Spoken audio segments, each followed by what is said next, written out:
Hi guys, welcome back to the next installment of my progress following the Novel Roadmap.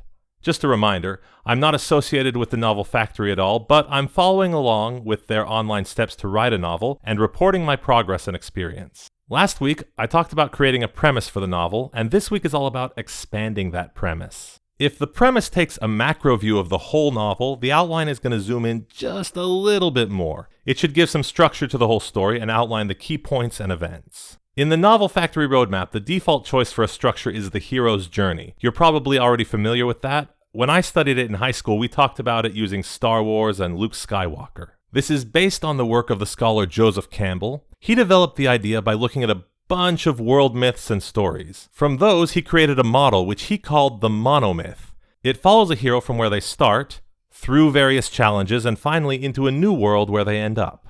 One note about this sort of thing, it's fundamentally descriptive, not prescriptive. This is something Campbell created to describe what he was seeing, not something that has to be slavishly followed. It's the same as when I studied music theory in university. We would talk about different chords, voice leading, melodic principles, etc., but all of this stuff was developed later by academics to describe what composers and musicians were already doing just because it sounded good. In the same way, the hero's journey describes elements that memorable, impactful stories were already using long before Campbell came along and made a model. In statistics, they have a saying, all models are wrong, but some are useful. These structures are useful models, but that doesn't mean that a compelling story must absolutely use all of these elements. Now, I said that the hero's journey is the default choice for the novel roadmap, but that's not exactly the one that I used for my outline. They have several options online, and I chose a variation called the character-driven hero's journey. In this version, the stages roughly correspond to the ones in the standard hero's journey, but they're both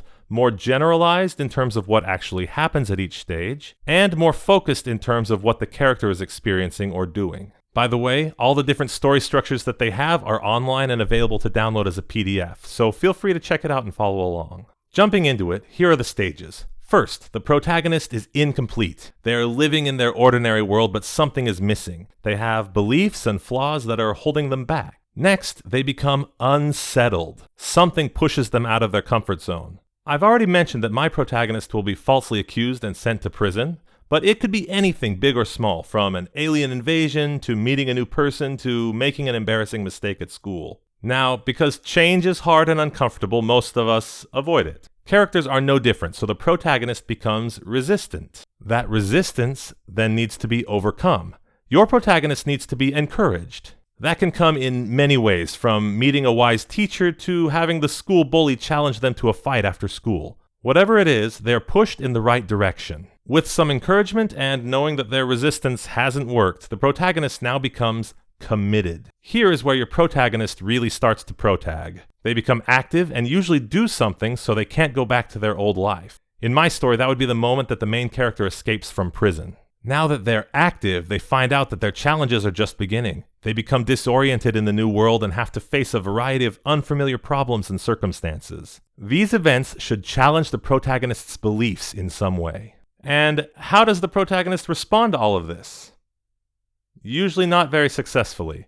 They become inauthentic. While their beliefs and flaws are being challenged, they're not yet ready to let go of them. Finally, it all becomes too much and they can't ignore their flaw any longer. They are confronted with it. Encouragingly, the hero is able to navigate this latest challenge by abandoning their old beliefs. They become reborn and show some real growth and change. Now we're heading into the final chunk of the story. While the hero has shown change, they have not yet faced their final, most dangerous challenge. Everything starts to go wrong and they become desperate. This is a critical moment in your character's development because here is where they will face the choice whether to embrace this new change or to run away from it. Luke Skywalker has to pick between the dark side and the light side. The hero is decisive and makes their choice. We talk about this as choosing between their want and their need. Another way to look at it is choosing between their old limiting beliefs and their new beliefs. Whatever happens, this is where the choice is made.